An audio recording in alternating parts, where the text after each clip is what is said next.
3 words, I don't care. When the President of the United States said this on live television, he thought he was projecting absolute power. But in Tehran, Iran's military command didn't hear strength. They heard desperation.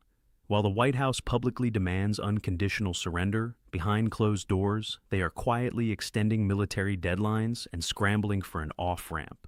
Today, we break down the American 15-point ultimatum, the secret 5-point Iranian counter-proposal that just paralyzed Washington, and why the man who wrote The Art of the Deal is finally discovering that some things are simply not for sale. 3 words, that is all it took. Not a military order, not a diplomatic ultimatum, not a presidential declaration of war. 3 words spoken at a cabinet table in the White House on March 26, 2026 by the most powerful man in the world during a 90-minute televised meeting that was supposed to be a show of strength. A reporter asked whether he was desperate to make a deal with Iran. Donald Trump looked directly into the cameras with his defense secretary, his secretary of state, his special envoy, and his vice president sitting around the table and said, I don't care. 3 words that detonated across every diplomatic channel, every intelligence assessment, every war room from Thrawn to Tel Aviv to Beijing, in ways that the people saying them may not have fully intended, and that the people hearing them understood completely.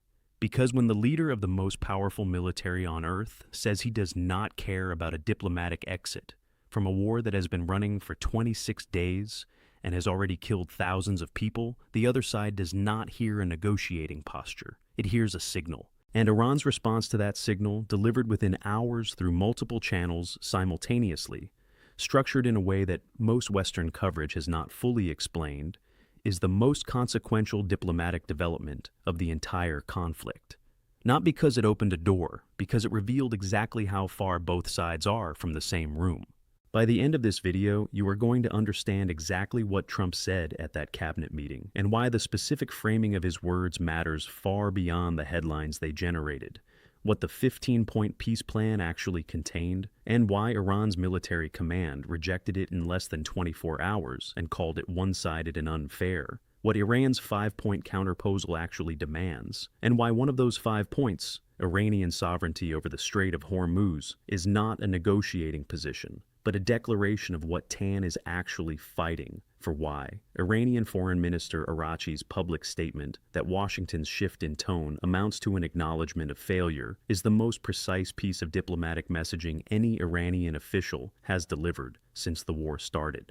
What snorts the parallel track of diplomacy, Pakistan J.D. Vance possible Islamabad talks actually looks like, and why TAN has told Washington it does not want to meet with Steve Witkoff or Jared Kushner. What Trump's 10-day extension of the energy infrastructure deadline tells you about who is actually under more pressure in this negotiation, and why the gap between Trump's public narrative that Iran is begging to make a deal and the actual documented Iranian position that Thrawn does not even plan on holding negotiations represents the most dangerous diplomatic disconnect of the current conflict. This is the story of 2 sides that are both claiming the other needs them more. Only one of them is right, and the evidence of which one that is has been visible to anyone watching carefully for the last 72 hours. Pull on the first thread. March 26, 2026. The White House Cabinet Room. Trump convenes a 90-minute televised cabinet meeting that is by design a political production. Cabinet members take turns praising the president's military leadership. Defense Secretary Pete Hegseth calls it stuff for the history books. Vice President J.D. Vance emphasizes the importance of preventing Iran from obtaining a nuclear weapon and warns there are further military options available. Special Envoy Steve Witkoff confirms publicly for the first time that the United States has delivered a 15-point action list to Iran through Pakistani officials. He says there are strong signs that a deal is possible. He says if a deal happens, it will be great for Iran, for the region, and for the world. The tone is of a negotiation that is progressing, a deal that is near, an adversary that is on the verge of capitulating. And then a reporter asks the question that peeled the production back to its raw material. Are you desperate to make a deal? Trump's answer was precise in the way that is most revealing. Answers always are. He said, I read a story today that I'm desperate to make a deal. I'm not. I'm the opposite of desperate. I don't care. In fact, We have other targets we want to hit before we leave, and we're hitting them on a daily basis. Take those sentences apart carefully, because each one contains a strategic claim that Tran evaluated immediately and that the public record either supports or contradicts. The claim that Trump is not desperate is the claim that matters most, because the behavior of the Trump administration in the 72 hours surrounding that statement does not support it. On Sunday, March 22nd, Trump gave Iran a 48-hour ultimatum to open the Strait of Hormuz or face the destruction of all Iranian energy infrastructure. The 48 hours passed. The strait did not open. The energy infrastructure was not struck. On Thursday, March 26th, 4 days after the ultimatum expired without consequence, Trump extended the deadline by 10 days to April 6th. He framed the extension as being made at Iran's request. He posted it on Truth Social in the tone of a gracious concession made from a position of strength. The sequencing is visible to anyone reading the timeline. Ultimatum issued, ultimatum missed, deadline extended. In any negotiation on Earth, the party that issues ultimatums and then extends them when they are not met is not the party with leverage. It is the party that needs an off-ramp and is willing to wait for one. Trump said, "I don't care." His deadline extension said something different. Now, look at what the 15-point peace plan actually contained, because the substance of the American proposal and Iran's specific objections to it reveals everything about how far apart the two sides' fundamental positions actually are. The plan was drawn up by Wyckoff, Kushner, Rubio, and Vance, and delivered to Iranian officials through Pakistan. According to sources briefed on the framework, the plan required Iran to end its nuclear program permanently with verified dismantlement of all enrichment capability. It required Iran to stop supporting proxy militias across the Middle East, Hezbollah, the Houthis, Iraqi militias, Palestinian armed groups. It required Iran to reopen the Strait of Hormuz completely and immediately. It enough required Iran to limit its ballistic missile program, and in exchange the United States would provide relief from sanctions. Read those requirements again.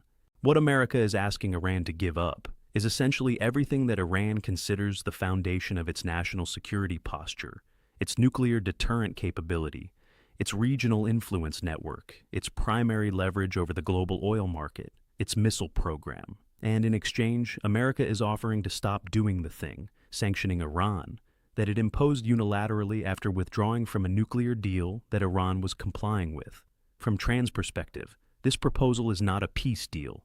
It is a list of demands for unconditional surrender addressed in the language of a diplomatic framework. Iranian Foreign Minister Araghchi said exactly that publicly without diplomatic softening. He said Washington's shift in tone amounts to an acknowledgement of failure after previously demanding unconditional surrender. That sentence is precise.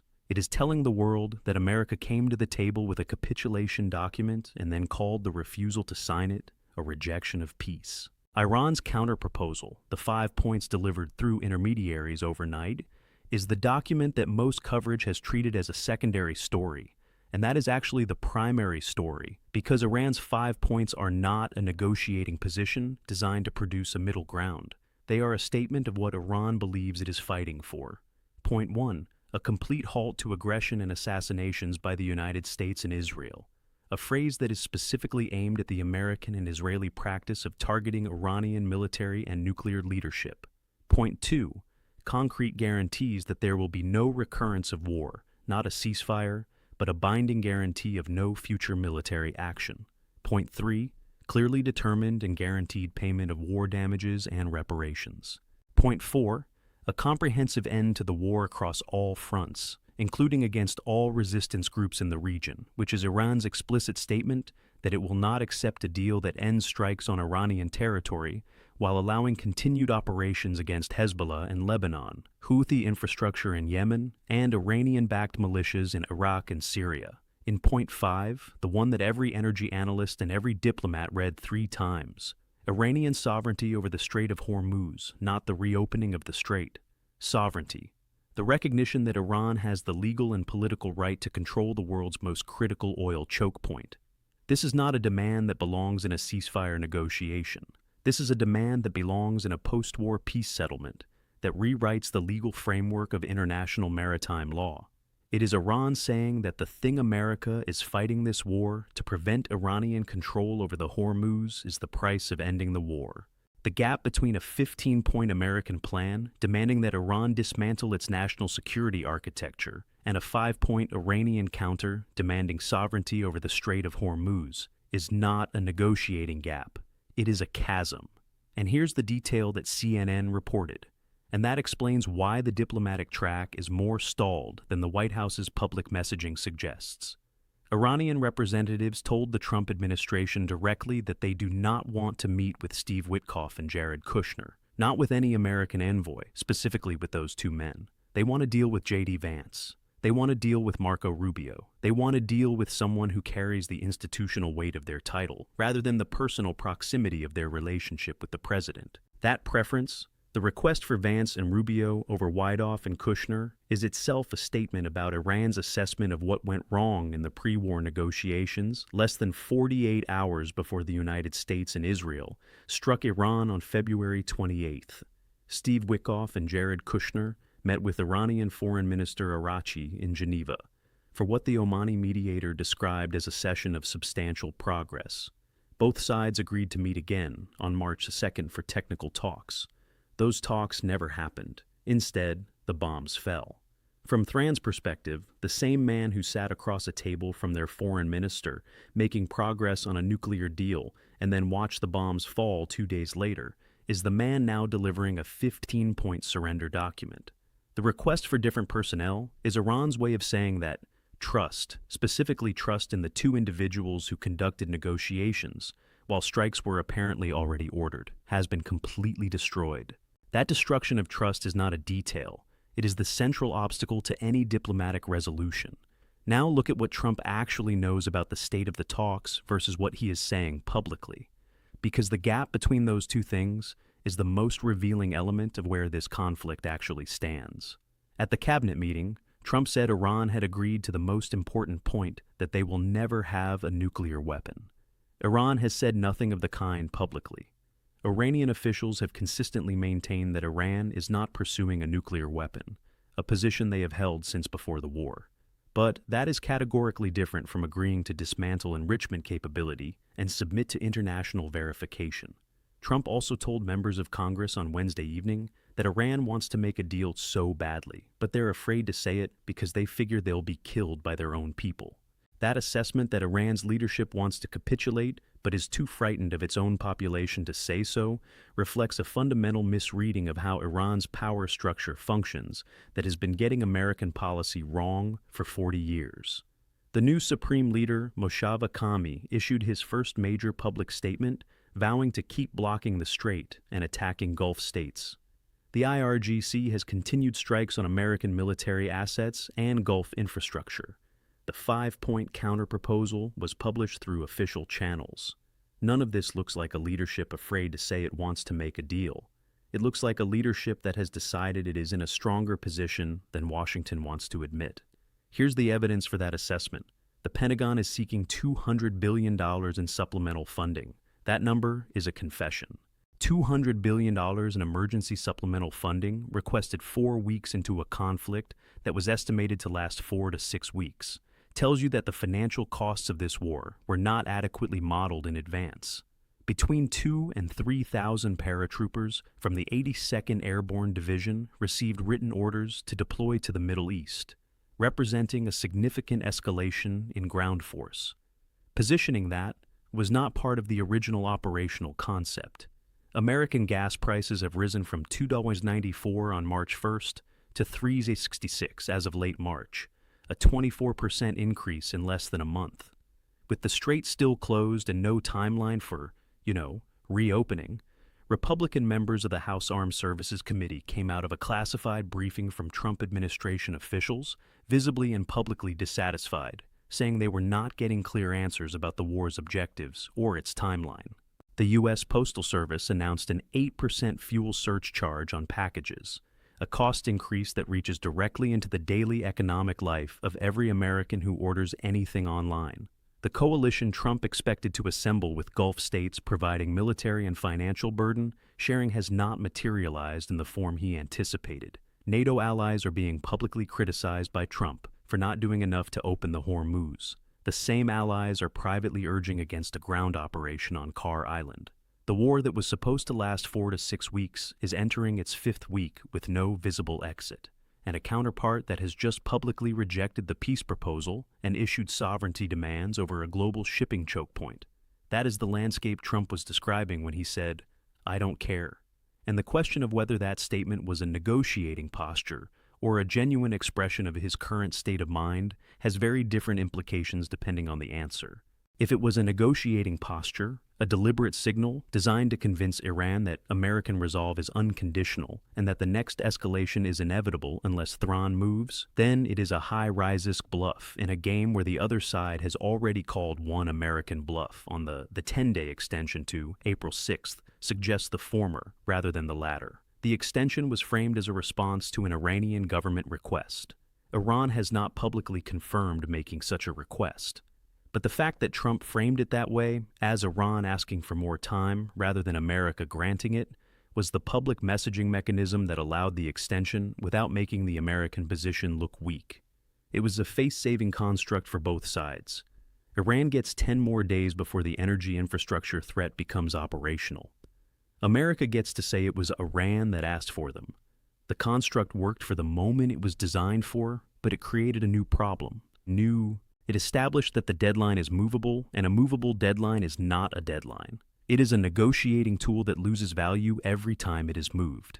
Trump moved it once already, pausing strikes for 5 days in the first extension. He moved it again to April 6th in the second extension. Iran knows this. Witt knows this. Every diplomat in the intermediary chain between Washington and throne knows this. And the clock on the third extension, if the talks do not produce anything concrete by April 6th, is already being calculated in every capital watching this conflict. And it has a specific strategic incentive to end this conflict quickly. The Saudi-Pakistani Strategic Mutual Defense Agreement, signed in September 2025, means that a broader regional war that threatens Saudi infrastructure directly activates Pakistani obligations that Islamabad would prefer not to be called upon. Senior administration officials led American delegation in Islamabad, meeting Iranian representatives in a Pakistani-hosted format, would represent the most serious direct diplomatic engagement of the entire conflict. It would also represent a significant departure from the Witkoff-Kushner approach that Tan has explicitly rejected. The question hovering over every part of this diplomatic picture is the same question that Iran's Araghchi put on the public record in his most pointed statement of the week. He said Washington's request for talks amounts to an acknowledgement of failure after previously demanding unconditional surrender. He was saying something specific that requires unpacking. Before the war started in the Geneva talks of February 26th, where Omani Foreign Minister Bousidi said substantial progress had been made, America was negotiating about the terms of an agreement that assumed Iran would remain a functioning state with a modified security posture. The 15-point plan delivered after 26 days of strikes is predicated on the same assumption. Iran, as a functioning state, agreeing to constraints on its capabilities in exchange for sanctions relief. But the gap between those two moments is 26 days of the most intensive air campaign in the region's modern history. American and Israeli strikes have killed senior IRGC commanders, hit nuclear facilities, targeted oil infrastructure, struck steel plants, bombed military command centers, and killed more than 1,900 Iranians, according to Red Cross estimates. The Iranian leadership that survived those 26 days and is now reading a 15-point plan that asks for dismantlement of the nuclear program, end of proxy support, Hormuz opening, and missile limitation in exchange for sanctions. Relief is not the same leadership that was in Geneva on February 26th discussing compliance timelines. It is a leadership that has absorbed an extraordinary military blow, survived, retained command and control, kept the strait closed, activated the Houthi front, continued striking American assets in Iraq and the Gulf, and is now being asked to give up everything it considers essential to national survival. Iraqi is right that the gap between those two positions represents an acknowledgement of something, but Thrawn believes what it represents is not American strength. It represents the fact that 26 days of the most intensive air campaign in the region's modern history has not produced the capitulation it was designed to produce. And if the capitulation was the goal, and it has not arrived, then the side delivering the strikes has a problem that a 15-point plan and a 10-day extension cannot solve. The domestic American political dimension of the Trump cabinet meeting cannot be separated from its diplomatic content. The 90-minute televised format was chosen because Trump needed to sell the war to an American public that is paying more at the pump, watching the deployment of the 82nd Airborne and reading about a $200 billion supplemental funding request in the fifth week of a conflict that was supposed to be finished by now. The cabinet members taking turns praising the president's leadership. The stuff for the history book's formulation from Hexeth was political theater designed to manage a narrative that has become harder to control than it appeared on February 28th. Trump declared victory on March 23rd. The war kept going. The Hormuz stayed closed. The Houthis entered. A 60-year-old man was killed in Tel Aviv. And now, Iran has rejected the peace plan and issued a sovereignty demand over the world's most critical oil choke point. The victory that was declared on March 23rd and the reality of March 26 are not the same thing.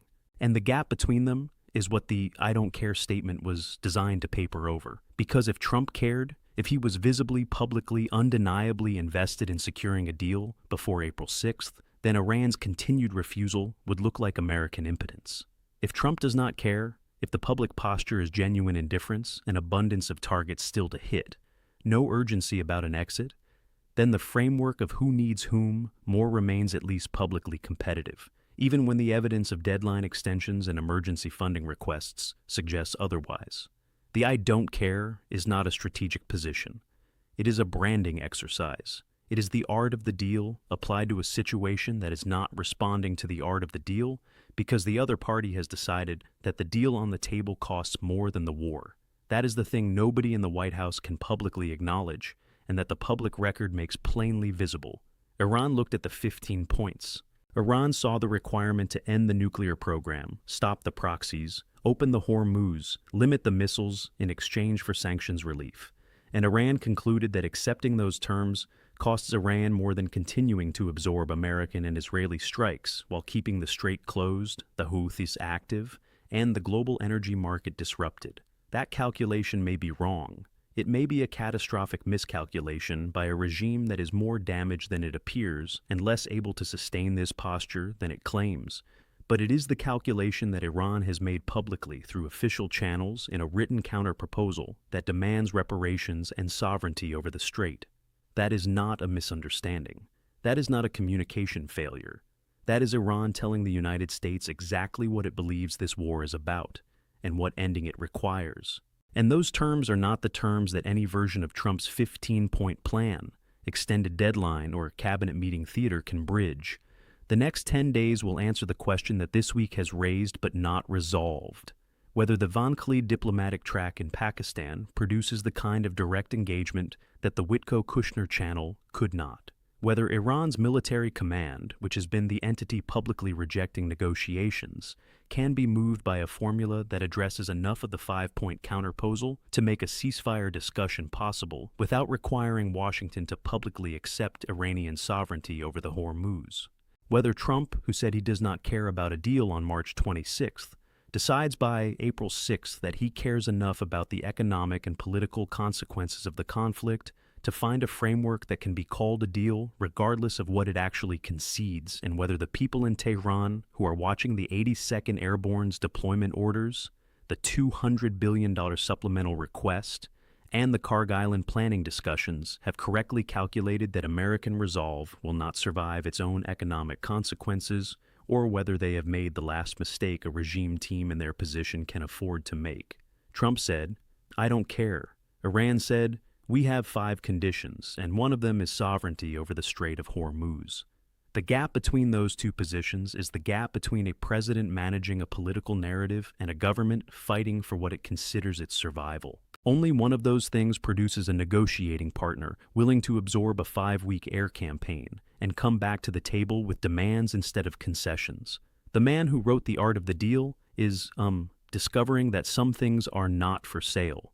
And the side that keeps extending deadlines while insisting it does not care about the outcome is telling you in the language that negotiations speak exactly how much it cares.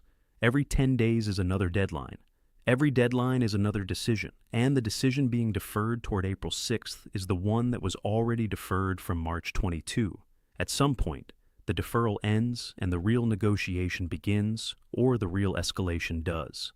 Between those two outcomes, the world is holding its breath and watching a cabinet table in Washington and a diplomatic channel through Islamabad for the signal of which way this goes. The clock is running, and this time, both sides know